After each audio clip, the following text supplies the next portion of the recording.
Halo Miss Mister dan teman-teman. Kali ini kelompok kami akan menjelaskan tentang analisis keuangan. Untuk table of content-nya, yang pertama ada skenario, tabungan berjangka otomatis, asuransi hari tua, tabel perbandingan, keputusan, dan juga kesimpulan.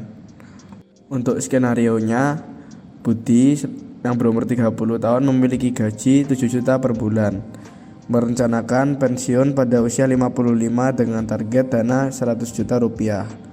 Pilihannya adalah tabungan berjangka otomatis atau asuransi hari tua. Namun, saat Budi berusia 50 tahun, ibunya mengalami stroke sehingga Budi harus menarik dana lebih awal.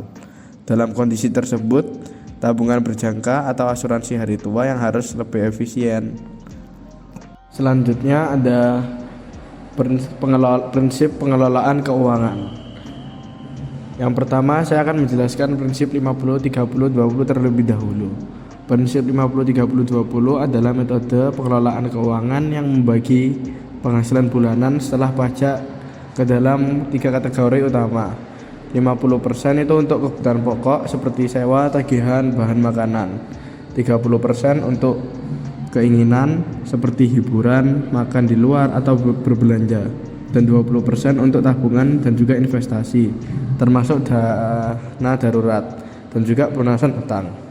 Metode ini tuh membantu menciptakan keseimbangan antara kebutuhan, kesenangan, dan persiapan masa depan keuangan.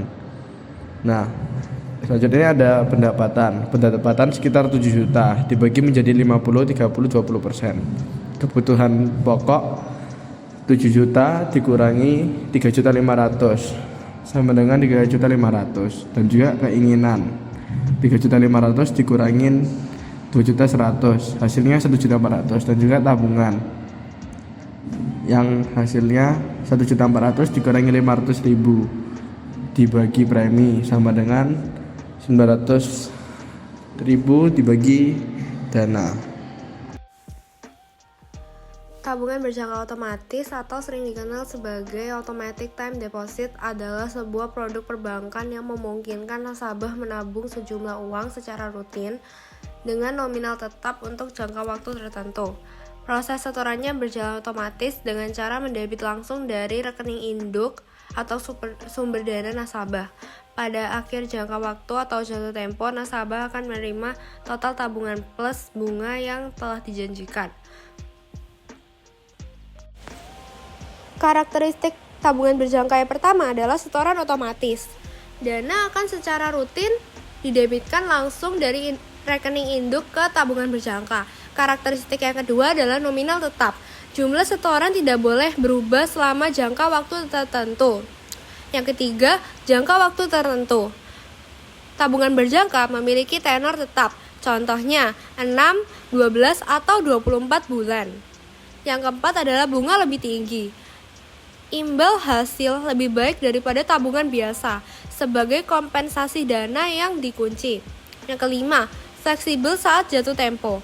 Dana dapat dicairkan penuh tanpa penalti ketika jatuh tempo. Yang keenam adalah butuh rekening induk. Harus memiliki rekening sumber dana, biasanya tabungan biasa di bank yang sama. Keunggulan dari tabungan berjangka yang pertama adalah mendisiplinkan menabung. Proses otomatis mencegah lupa atau menunda-nunda. Yang kedua, bunga lebih tinggi. Akan mengoptimalkan pertumbuhan dana dengan imbal hasil yang lebih baik. Yang ketiga, perencanaan keuangan. Ini ideal untuk tujuan jangka menengah yang spesifik, seperti dana pendidikan, DP rumah, atau liburan. Yang keempat, proses otomatis. Jadi tidak perlu setor manual, semua berjalan secara konsisten. Kekurangan yang pertama adalah kurang fleksibel. Ini adalah kekurangan terbesar karena uang yang telah Anda setorkan akan terkunci sampai tanggal jatuh tempo yang telah disepakati. Jika Anda memiliki keperluan yang mendesak di luar rencana, Anda tidak dapat menariknya dengan mudah seperti tabungan biasa. Kekurangan yang kedua adalah resiko penalti. Beberapa bank memungkinkan pencairan sebelum jatuh tempo, tetapi hal ini selalu dikenakan sanksi atau penalti finansial yang sangat signifikan. Bentuk penaltinya akan bunga yang seharusnya Anda dapatkan selama periode menabung akan hangus atau dikurangi secara drastis. Lalu akan dikenakan biaya administrasi khusus untuk pencairan dini. Dampaknya, penalti ini membuat pencairan dini menjadi sangat tidak menguntungkan dan pada dasarnya menghilangkan keuntungan utama produk ini, yaitu memperoleh bunga tinggi. Kekurangan ketiga adalah tidak cocok untuk dana darurat, karena karakteristiknya yang sangat tidak fleksibel dan memiliki resiko penalti secara langsung bertentangan dengan prinsip dana darurat. Dampaknya, jika terjadi keadaan darurat, Anda justru akan kesulitan mengakses dana Anda atau terkena penalti yang memperparah kondisi keuangan Anda. Lalu kekurangannya keempat adalah setoran tetap. Anda diwajibkan untuk menyetor nominal yang sama secara konsisten pada interval yang telah ditetapkan. Ini adalah komitmen finansial jangka panjang. Jika kondisi keuangan Anda berubah, misalnya penghasilan Anda berkurang, maka kewajiban setoran tetap ini bisa menjadi beban yang sangat memberatkan untuk Anda. Kesimpulannya, produk ini sangat efektif untuk menabung secara disiplin dengan tujuan jangka panjang yang jelas. Namun, tidak cocok untuk menyimpan dana darurat atau bagi yang membutuhkan akses likuiditas secepat. Pastikan arus kas Anda stabil sebelum berkomitmen. Lalu konsepnya tabungan berjangka itu tiap bulannya akan disetor tetap, misalnya 500.000. Lalu tiap akhir tahun bank akan memberikan bunga dari uang yang sudah ada di tabungan. Lalu bunga itu akan dipotong pajak, sisanya akan ditambahkan ke saldo. Lalu tahun berikutnya bunga akan dihitung dari saldo yang sudah bertambah. Lalu kalau dari perhitungan saya itu ada 500.000 dikali 12 bulan itu hasilnya 6 juta. 500.000 itu adalah setoran per bulannya. Lalu 6 juta itu ya dikalikan 12 bulan untuk menjadi setoran per tahunnya. Jadi ini 6 juta ini adalah modal ditabung budi di tahun pertama. Lalu dari 6 juta itu akan dikalikan ke 8%, itu hasilnya 480.000, itu untuk mencari bunga kotornya. Dan 8%-nya itu adalah bunga tetap per tahunnya, 8%. Lalu dari bunga kotornya itu akan dikalikan dengan pajak, jadi 25% dikali 480.000 itu hasilnya 120.000. Ya, karena pajaknya itu adalah pajak dari bunga tersebut, jadi harus dikalikan dengan 250.000 harus untuk dipotong. Lalu 480.000 dikurangi 180.000 itu hasilnya 360.000 untuk mencari bunga bersihnya. Ini bunga yang benar-benar masuk ke dalam saldonya. Jadi untuk mencari saldo akhirnya itu 6 juta ditambah 360 itu hasilnya 6.360.000. Jadi ini adalah uang budi setelah tahun pertama selesai. Lalu untuk yang di tahun kedua itu semua perhitungannya itu sama, 6.360.000 itu adalah saldo akhir dari tahun ke-1. Kalau di tahun kedua 6.360.000 itu menjadi saldo awal di tahun kedua. Lalu ya dikalikan ke 8%, nanti akan mencari pajaknya, nanti juga akan mencari bunganya. Lalu di saldo akhir ini 6.360.000 ini saldo awal di tahun kedua, lalu ditambah 6 juta. 6 juta itu adalah setoran per tahunnya si budi itu, lalu ditambahkan ke 381.600. 381.600 ini adalah bunga bersihnya. Lalu hasilnya 12.741.600.000. Setelah mengetahui opsi pertamanya, opsi kedua budi adalah menggunakan asuransi hari tua. Jadi apa itu asuransi hari tua? Asuransi hari tua adalah salah satu bentuk produk keuangan yang dirancang untuk membantu finansial seseorang pada masa pensiunnya. Produk keuangan ini memiliki berbagai karakteristik. Beberapanya terdapat, yang pertama, memberikan premi yang wajib dibayar tiap periode sesuai dengan yang telah disepakati. Premi yang dimaksud adalah sejumlah uang yang seharusnya dibayarkan kepada bank setiap periode yang telah ditentukan.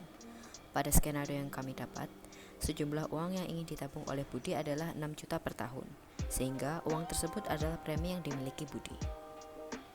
Yang kedua, dapat menggantikan penghasilan. Asuransi hari tua biasanya dimulai saat seseorang masuk ke dalam dunia pekerjaan. Terkadang terdapat beberapa perusahaan yang menawarkan program asuransi ini dengan memotong gaji para karyawan untuk dijadikan premi asuransi hari tua, sehingga uang yang terkumpul dapat menggantikan penghasilan yang dahulunya didapatkan saat seseorang sudah pensiun. Yang ketiga, menjamin perlindungan finansial. Saat seseorang mengikuti program asuransi ini, mereka akan mendapatkan beberapa benefit atau manfaat yang dapat berupa berbagai hal tergantung perusahaan atau kontrak yang telah disepakati. Benefit tersebut dapat membantu seseorang yang tidak memiliki simpanan uang untuk keadaan darurat. Asuransi hari tua memiliki beberapa keunggulan, yaitu menjamin keamanan finansial pada masa pensiun, seperti yang telah dijelaskan sebelumnya. Lalu mendapatkan asuransi biaya kesehatan. Hal ini dapat menjadi salah satu bentuk benefit yang didapatkan saat mengikuti program ini.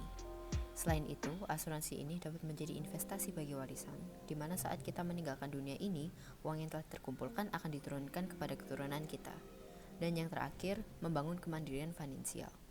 Mengikuti program asuransi ini dapat membantu kita memiliki uang sendiri saat kita pensiun, sehingga kita tidak tergantung terhadap pemasukan keturunan kita. Asuransi hari tua memiliki beberapa kelemahan.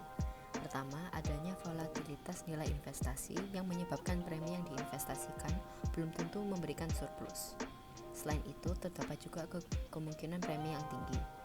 Premi yang dibayarkan biasanya ditentukan saat seseorang bersetuju dengan perusahaan akan sejumlah uang yang akan dibayarkan. Saat perusahaan mengeluarkan program asuransi tersebut, mereka telah memperhitungkan inflasi, kenaikan biaya hidup, dan hal-hal yang tidak dapat diprediksi, sehingga nilai premi yang dibayarkan rawan tinggi. Asuransi ini juga kurang dapat memadai perubahan kebutuhan, karena seiring berjalannya zaman, kebutuhan masyarakat juga akan berubah, sehingga asuransi ini tidak dapat mencukupi kebutuhan seseorang yang sering berubah. Yang terakhir, penarikan dana di luar ketentuan kontrak umumnya akan dikenakan penalti. Meskipun dimungkinkan, tindakan tersebut dapat menimbulkan konsekuensi, antara lain pengurangan nilai tunai, penyesuaian premi, berkurangnya manfaat, serta perubahan tingkat bunga. Sekarang, mari kita melihat perhitungan jika Budi menggunakan asuransi hari tua. Dari soal, kita dapat mengetahui premi yang ingin Budi tabungkan adalah 6 juta per tahun, dan ia akan menabung selama 25 tahun, yaitu T. Dan I, yaitu bunga, yang didapatkan Budi adalah 5% atau 0,05. Kita dapat menggunakan prinsip rente untuk menghitung tabungan akhir yang akan didapatkan oleh Budi. Kita dapat menggunakan rumus ini sebagai berikut.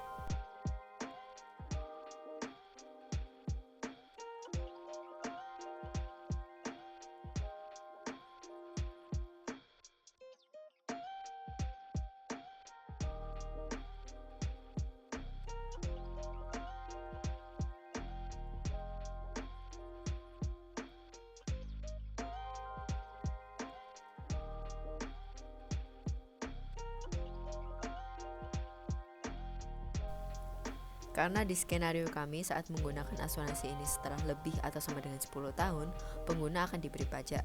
Maka hasil akhir dari perhitungan tadi akan kita kalikan dengan pajak, yaitu 5% atau sama dengan 0,05. Dan hasil perhitungan akan kami kurangi dengan hasil perkalian pajak untuk mendapatkan hasil bersih dari asuransi ini. Setelah melihat tabel berikut, dapat kita lihat terdapat perbedaan dalam jumlah akhir di antara tabungan berjangka otomatis dan asuransi hari tua. Hal ini terjadi karena terdapat perbedaan dalam bunga dan pajak yang didapatkan. Walaupun premi yang diberikan sama, tetapi hasil akhirnya dapat berbeda. Jadi Budi sebenarnya punya dua pilihan untuk menyiapkan dana pensiunnya, yaitu tabungan berjangka otomatis atau asuransi hari tua. Kalau kita lihat dari sisi hasil akhir, tabungan berjangka otomatis memang bisa memberikan saldo yang lebih besar karena setiap tahunnya Budi setor rutin. Lalu bunganya terus bertambah dengan sistem bunga berbunga. Pada akhirnya jumlah yang terkumpul bisa lebih banyak daripada asuransi hari tua. Tapi masalahnya, tabungan berjangka otomatis punya kelemahan yang sangat besar, yaitu dana yang hanya bisa dicairkan pada waktu jatuh tempo.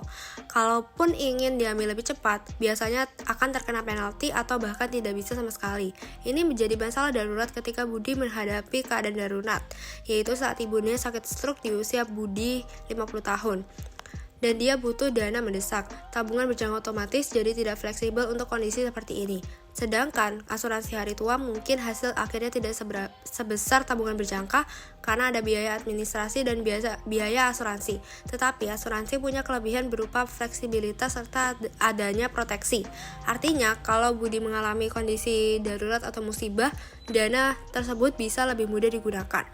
Walaupun jumlah yang terkumpul lebih kecil, dana dari asuransi hari tua tetap cukup untuk mencapai target Budi, yaitu minimal 100 juta rupiah sebagai modal untuk membuka usaha setelah pensiun.